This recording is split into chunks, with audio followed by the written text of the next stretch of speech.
Muy bien, chicos, buenos días con todos. A ver, vamos a iniciar ya la clase del día de hoy. Antes de eso, vamos a hacer un breve recuento sobre la clase pasada. La clase pasada estábamos viendo sobre el tema de la Inquisición. ¿Qué significaba el término Inquisición? ¿Quién me quiere decir? Que eran castigados. Ya, pero el término en sí, Inquisición, tenía un significado. En sí, Inquisición era el tema de castigar, pero ¿qué significaba la Inquisición?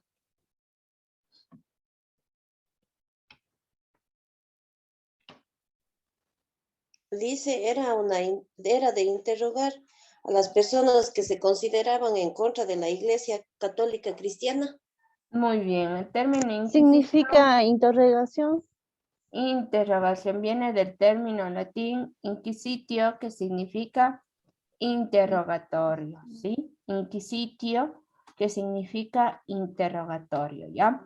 Este interrogatorio, ¿por qué lo hacían? ¿Qué era lo que pasaba? ¿Y por qué se empezó a realizar este tema del interrogatorio dentro de la Inquisición?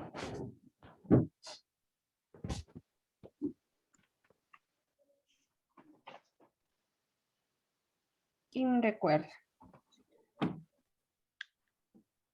Buenos días, Licen. Buenos días. ¿Por qué se dio este tema de la Inquisición?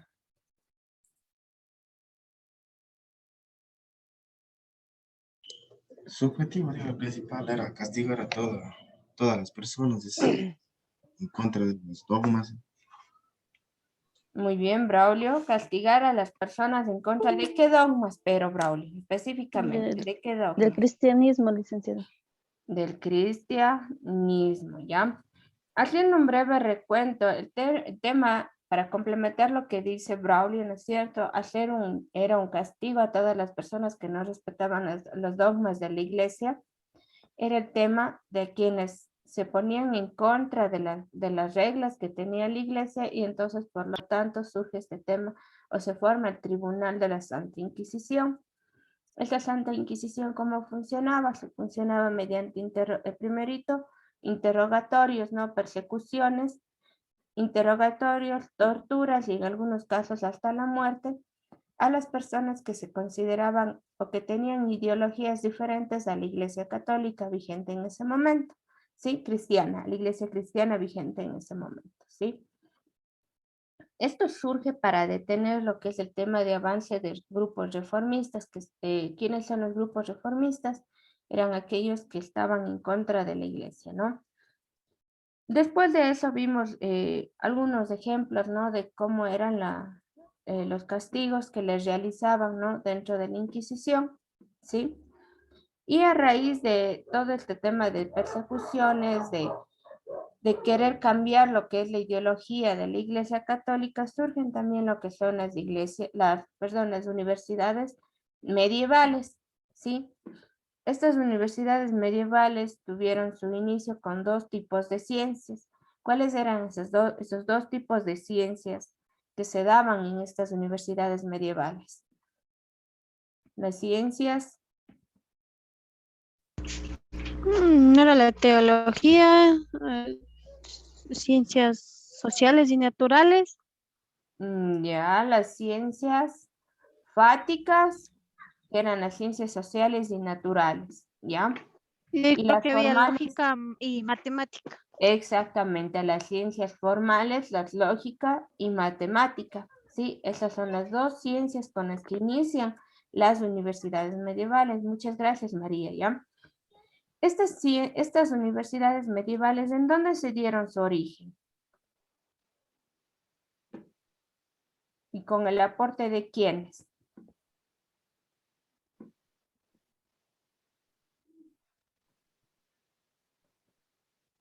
¿En dónde se dieron su origen estas universidades medievales? ¿Y quiénes apoyaron estas universidades medievales con sus lugares, siendo docentes?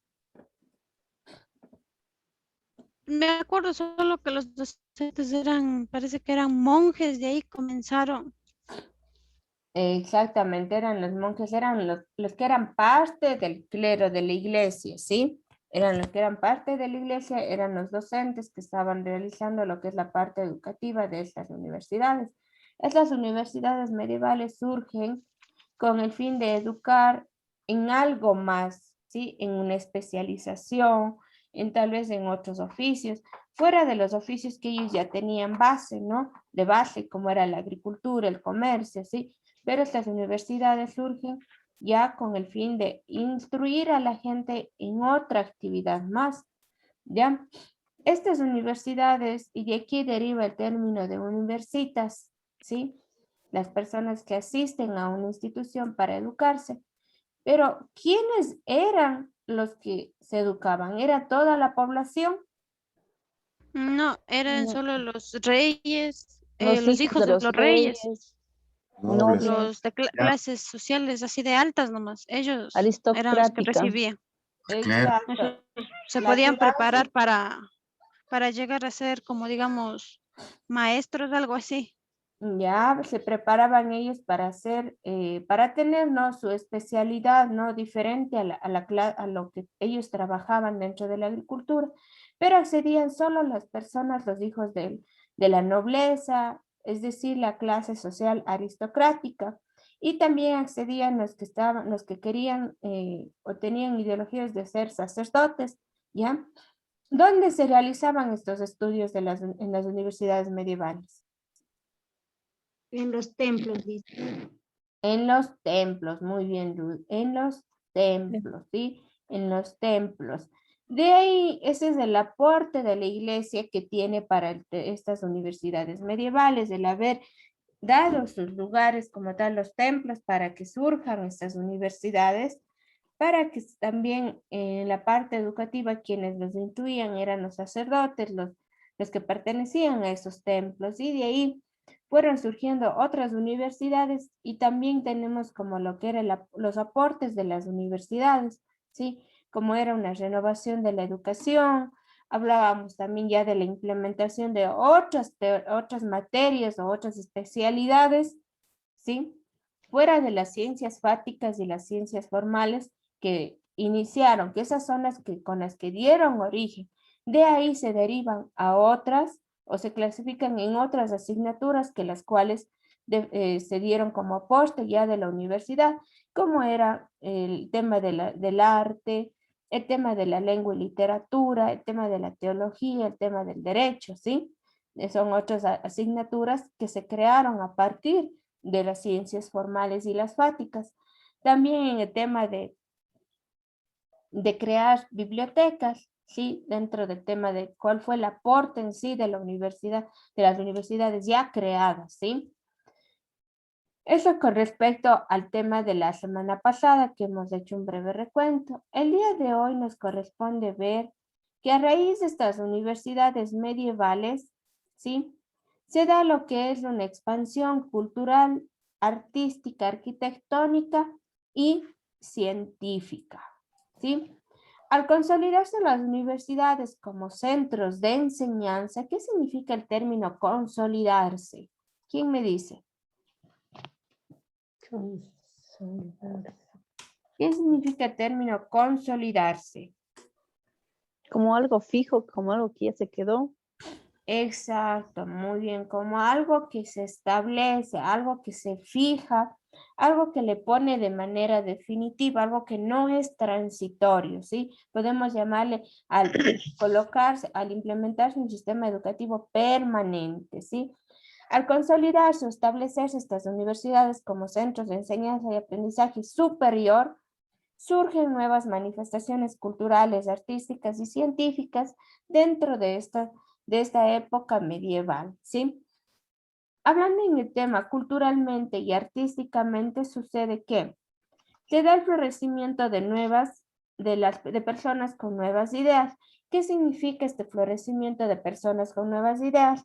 Que empieza el tema de la movilización de personas en el comercio y también las actividades laborales e intelectuales. Ya no se dedicaban solo al tema de la agricultura, de sembríos, que era lo que anteriormente era su fuerte, ¿no? Su fuente de comercio, ¿no? Su fuente de vivir, sino también empieza lo que es el tema de una movilización, de una migración de personas para el tema de comercio. También hablamos de una interacción comunicativa y social. Es el simple hecho de que si personas se movilizan de un lado a otro para el tema de su comercio, pues por cuestión de relacionarse mismo, ellos tenían que aprender otro idioma, otros idiomas dentro de los cuales aprendieron, y esta interacción comunicativa y social fue a través del idioma del latín, ¿sí? También hablamos de los monasterios del clero. Estos pasaron de ser entes netamente religiosos a ser centros de educación, y por ello nosotros vimos la semana pasada en el origen de las universidades medievales, ¿no? Que estos se fueron, estas se dieron origen, ¿no? En los centros o templos religiosos, pero aún así tenían la característica, ¿sí? La característica de ser una clase en la cual la iglesia tenía mucho poder y solo se dedicaban al tema religioso. Pero en este caso, aquí al hablar de una expansión cultural y artística, estos monasterios ya no son solamente religiosos, sino son los centros ahora de educación de la población, ¿sí? En lo que respecta a ellos. También hablamos, ¿sí? Hablamos de que surgen unas primeras manifestaciones literarias, ¿sí? ¿Cuáles fueron estas primeras manifestaciones literarias? Son los cuentos, las leyendas, las canciones. En sus textos al observar que nos habla de unas primeras manifestaciones literarias y que son expresadas en lenguas romance, en lenguas lenguas vernáculas y en lenguas castellanas. Pero ¿qué son este tipo de lenguas de romance, este tipo de lenguas vernáculas y castellanas? Esto sí es muy importante, chicos, y me gustaría que ustedes lo anoten. Las lenguas romances, ¿sí? Las lenguas romances son aquellas conocidas como lenguas románicas, ¿sí?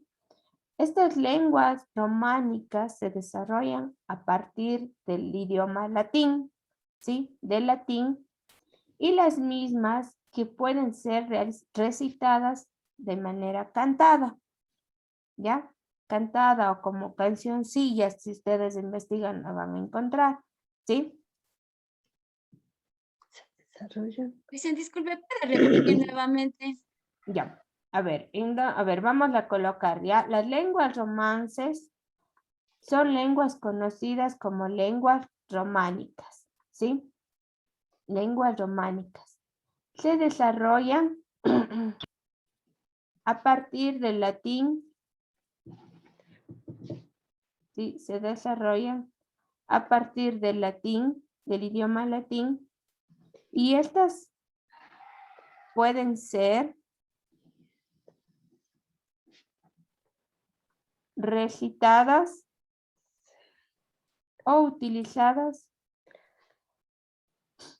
de manera cantada, y entre paréntesis la van a colocar cancioncillas utilizadas de manera cantada, recitadas, y entre paréntesis la pueden colocar como cancioncillas, ¿sí?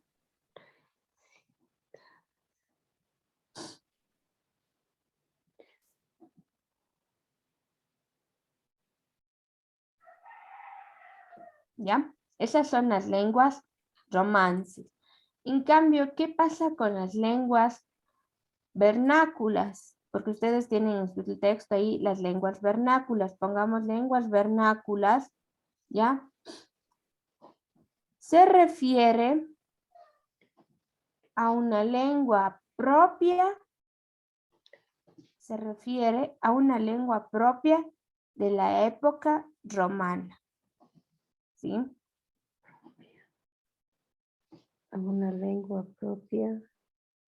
De la época romana.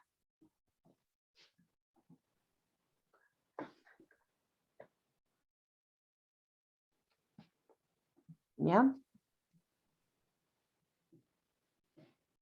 Decía, ¿cómo se llama esa lengua? ¿Perdón? ¿Cómo se llama la lengua? Lenguas vernáculas. Lenguas vernáculas. ¿Sí? Lenguas vernáculas. Son aquellas propias de la época romana. ¿Ya? Y las lenguas castellanas. ¿Sí? Nos hace referencia a la lengua española originaria. Nos hacen referencia. Nos hace referencia a la lengua española.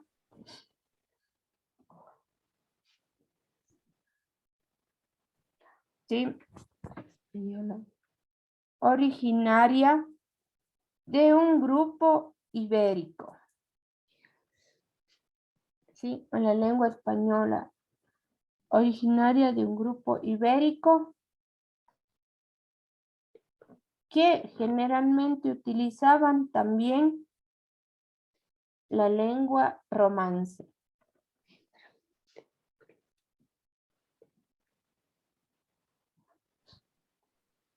Que generalmente utilizaban la lengua romance. ¿Sí?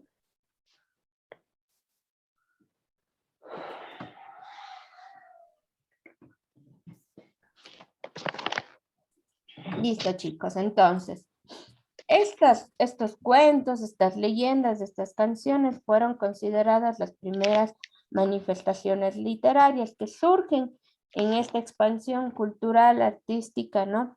Dentro de la era medieval. También hablamos que aquí en el siglo, ¿qué siglo es el que tengo aquí? Siglo XIII. 13, licenciada. Siglo XIII. XIII. El siglo XIII. XIII, muy bien. El siglo XIII. En el siglo XIII se forjan también lo que son grandes poetas, escultores y pintores. Entre ellos nosotros podemos encontrar a Giotto de Italia, quien fue un escultor, a Bernardo da, también italiano, como pintor, y también a Bartolomeo Sorsi, un poeta, todos estos italianos, ¿sí? Otra de las características en esta expansión cultural, ¿sí? Tenemos como manifestaciones filosóficas, ¿sí? En las cuales se discute la ideología. ¿Qué ideología piensan ustedes que se discutía en estas manifestaciones?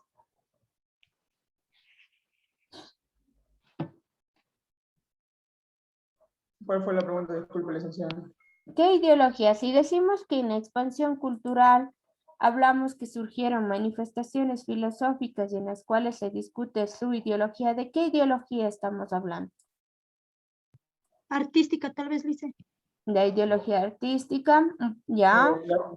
Puede ser. Literaria. La ideología literaria, la ideología. ¿Cuál era la ideología predominante en esa época? Puede ser la religión. ¿En la cual, perdón? Puede ser la Religiosa. religión. A ver, vamos primero Marco y luego Ángel, porque hablamos los dos a la vez y no les entiendo a ninguno de los dos. Vamos, Marco. A ver. Ideología religiosa. Ya, la ideología religiosa, Marco. Marco, le escuchamos. Esa fue la que yo dije. Ya, la ideología religiosa, ¿no es cierto? ¿Cuál era la ideología religiosa según lo que nosotros... Literaria. Ya, y la literaria, pero ¿cuál era la ideología religiosa que nosotros habíamos visto, de hecho, en la semana pasada con el tema de la Inquisición, y que ellos les perseguían a las personas que tenían otra ideología, que veían desde otro punto, ¿no? A la Iglesia Católica? ¿Cuál era la ideología por lo general? Los esclavos. Ideología medieval. Una ideología medieval, pero ¿cuál era esa ideología medieval? ¿En qué sentido era una ideología medieval? ¿En qué se basaba esta ideología medieval? En mantener la fe, licenciada. En mantener la fe. Entonces, si decimos que la ideología medieval era en mantener la fe, mantener lo que ellos habían dicho, ¿no? Dentro de la Iglesia Católica, aquí surgen unas manifestaciones también filosóficas en las cuales se discute esta ideología y en las cuales se dice que también existe el saber, es decir, los conocimientos, ¿ya? Existe el saber y que puede también predominar sobre o junto a la fe religiosa que se daba en ese momento, ¿sí? Esa es la manifestación filosófica que se da en esta época durante la expansión artística, científica, también en el tema de una expansión filosófica, ¿no? En las cuales se discute esta ideología. Dentro del campo científico, hablando en una expansión científica, hablamos del surgimiento de ciencias como la alquimia. ¿Qué es la alquimia? La ciencia, la alquimia, es la precursora o la que da el origen a la química, ¿sí? Partiendo desde su origen del término alquimia, solo al significa la y quimia da su origen a la química, ¿sí? Alquimia es la precursora de la química, lo que ustedes deben estar viendo en este año en la asignatura química, ¿no es cierto? También tenemos lo que es la astronomía, ¿sí? La astronomía se desarrolla ya como una manifestación científica, algo que en la época medieval de donde se aplicaba el tema del Tribunal de la Santa Inquisición no era bien visto, ¿sí? Sin embargo, aquí ya se establece, también se consolida esta manifestación de la astronomía, especialmente con los aportes que había dado Galileo Galilei, ¿sí? Hablamos también de la medicina. Se funda también lo que son las bases para la cirugía. Las bases para la cirugía. ¿Con quién? Con Ambrose Paré, de 1509 a 1590. ¿Sí? Hablamos en el tema de la anatomía. ¿Qué pasa en la anatomía? En la anatomía surgen lo que son las aportaciones de Andrés Basalio, ¿sí? De Andrés Basalio, de 1514 a 1564. Él implementa lo que es el tema del sistema de circulación y purificación de la sangre, perdón, del estudio de los órganos internos, ¿sí? Del cuerpo humano. Y quien ayuda en el tema del sistema de circulación y purificación de la sangre es Miguel Servet. Miguel Servet, de 1511 a 1555, ¿sí? Miguel, perdón, Lice. Miguel Servet. Miguel Servet es quien ayuda en el tema del descubrimiento del sistema de circulación y purificación de la sangre. Esas son las manifestaciones científicas que se desarrollan a través o mediante el origen de las universidades medievales, ¿sí? ¿Qué pasa en cambio en el campo arquitectónico? En el campo arquitectónico surgen las construcciones bizantinas y románicas, ¿sí? Bizantinas y románicas. Nosotros ya habíamos visto también un poco del arte bizantino, ¿no? ¿Cómo era el arte bizantino? ¿Quién me recuerda? Era una de las primeras clases. ¿Cómo era el arte bizantino?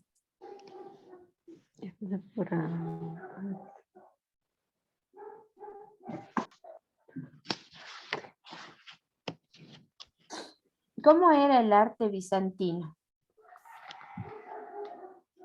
¿Quién recuerda?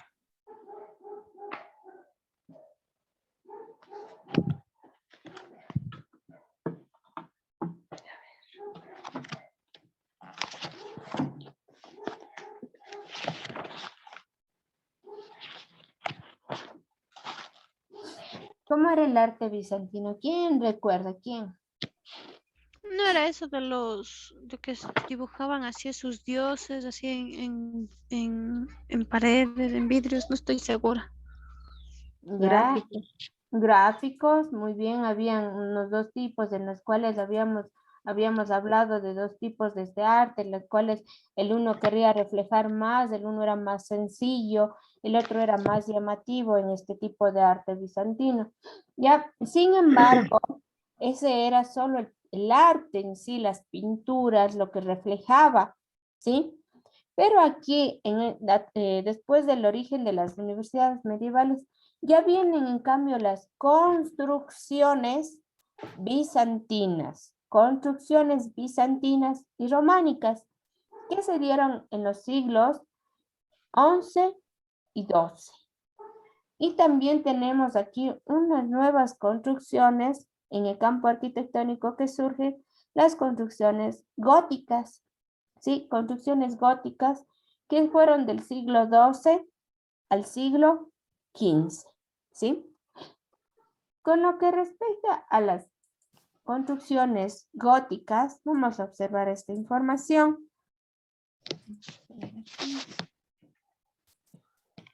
Las construcciones, les he cambiado el orden para ver primero las góticas porque la próxima semana veremos sobre la arquitectura románica, ¿sí?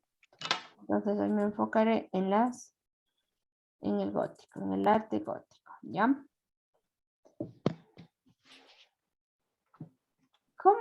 ¿A qué hace referencia este arte gótico? ¿Cómo es este arte gótico? Como características, ¿sí?, generales de este arte gótico, tenemos que se desarrolla de un siglo XII y un siglo XIII, y fue en la arquitectura donde se define más este tipo de arte, ¿sí? ¿En cuáles nomás, en qué construcciones o en qué tipo de arquitectura? En la construcción de catedrales, ¿ya?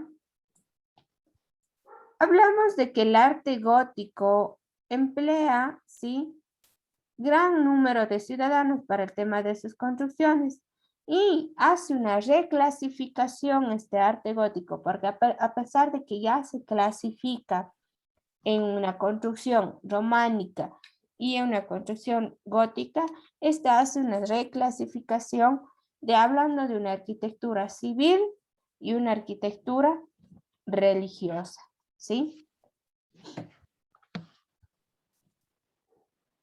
Este arte gótico o arquitectura gótica es un arte urbano y burgués, ¿sí? ¿Por qué es urbano? Porque los monasterios románicos estaban en lugares retirados, ¿sí? Y las recientes ciudades necesitaban sus propios templos. Por eso lo conocen como un arte urbano. Y burgués, porque fueron los habitantes de esos burgos los que sufragaron con dinero y con trabajo para la construcción de estas nuevas iglesias. Por eso se le considera, o por eso le llamamos como una arquitectura gótica, ¿ya? Es el origen, es el gótico, entonces es un arte urbano y burgués, ¿sí? Las obras góticas, ¿sí?, que se enfocaron en grandes catedrales, ¿sí?, dieron un esfuerzo económico y de trabajo que por lo general fue difícil de desarrollarse en un marco rural, ¿sí? Y ahí otra razón o otra justificación el por qué se considera como un arte urbano. Fue el marco urbano y su gran actividad económica lo que permitió estas construcciones, ¿sí? Ya que siempre tuvieron un carácter, cierto carácter de obra comunal. Y aquí explica lo que es la arquitectura gótica, la cual es fundamentalmente religiosa. Ojo, ¿sí? Hablamos de una arquitectura en la cual se fundamentan estos conocimientos o esta ideología que ya venía predominando desde antes, el tema religioso, ¿sí?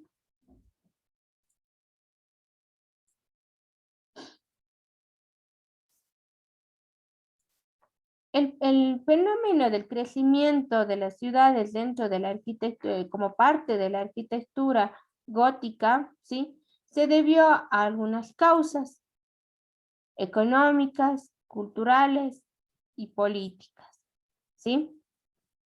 Dentro de las económicas hablamos del aumento de la industria, ¿sí?, artesanía, Hablando en el tema cultural, hablamos como el escenario de acontecimientos y ceremonias laicos, ¿sí? Y también de ceremonias religiosas, como procesiones, conmemoraciones y representaciones teatrales. Hablamos en el campo político, ¿sí? Que algunas ciudades gozaron de estatus propios obtenidos por la oposición a los feudos, a la nobleza, ¿sí?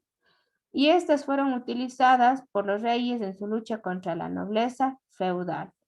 Y estos acontecimientos ayudan a establecer una economía más solvente para que puedan realizar o puedan llevar a cabo su arquitectura gótica.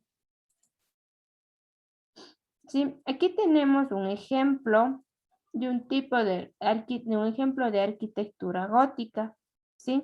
Que es el Palacio Público de Siena en Italia, ¿sí? Este es un arte gótico, ¿ya? Y tenemos otro ejemplo, que es el Hotel de Ville de Lovaina, Países Bajos, que se da en 1548 a 1563 su construcción, ¿sí? Este es otro ejemplo de arte o ejemplo de la construcción de la arquitectura gótica. ¿Ya? ¿Cuál era el contenido simbólico y estético o el significado simbólico y estético que tenía esta arquitectura gótica? Vamos a participar. A ver. Ángel Saquipay, lea el primer párrafo, el que está, dice, mediante la concepción de un espacio arquitectónico. Ya, mediante la concepción de un espacio arquitectónico acentuado por la verticalidad que evocan en el hombre una sensación de equilibrio inestable, de pequeñez frente al gran espacio. Esa sensación lo harán crecer hasta hasta límites insospechados. La búsqueda de la verticalidad es una de las notas que más impresionan al hombre moderno. Ejemplos significativos pueden ser la Catedral de Beauvais, cuya nave central tiene una altura de 51 metros y la flecha de la torre exterior mide 153 metros. A los 42 metros de la nave central de la Catedral de Armenia. ¿Ya? ¿Ya? ¿Y qué pasa con la concepción de un espacio arquitectónico luminoso y diáfano? Que tenga la bondad, vamos a ver aquí. Sebastián Pizarro.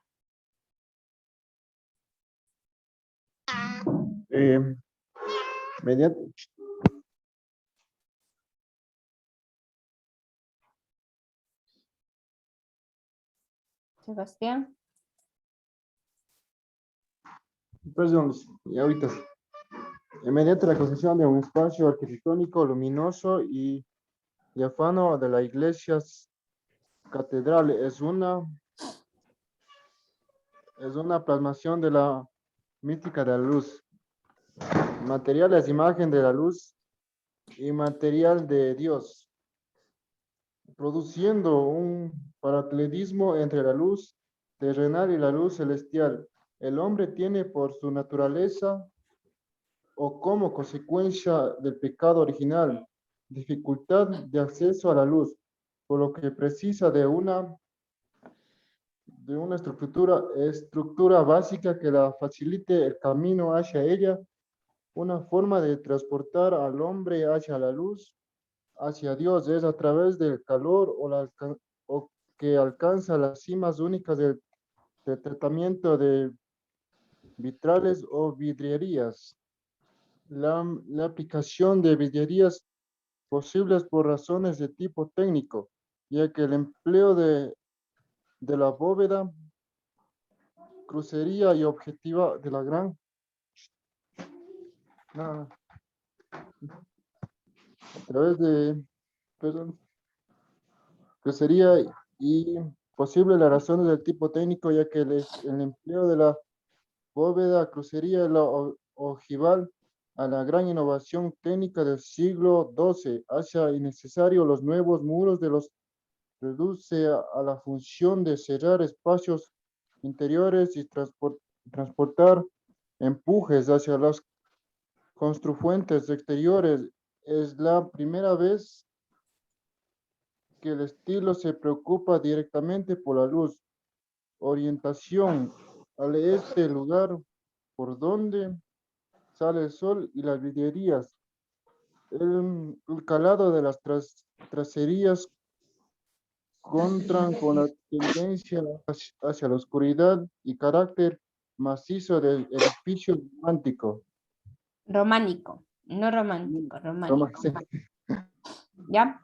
Nos habla aquí del contenido simbólico y estético. ¿Qué pudieron captar? ¿Cuál es ese contenido simbólico? ¿Cuál fue la idea de, al realizar esta arquitectura gótica?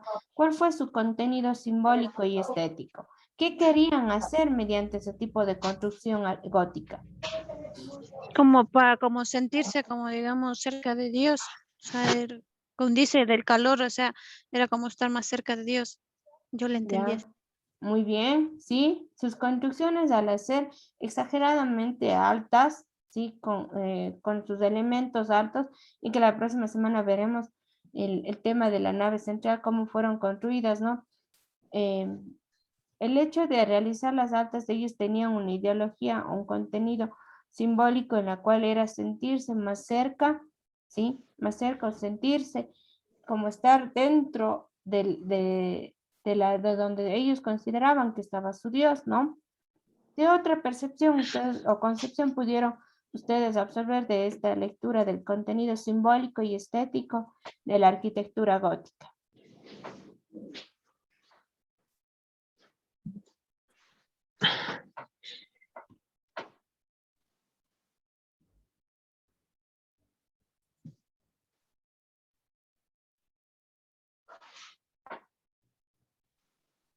¿Qué otra concepción tienen de esta arquitectura gótica?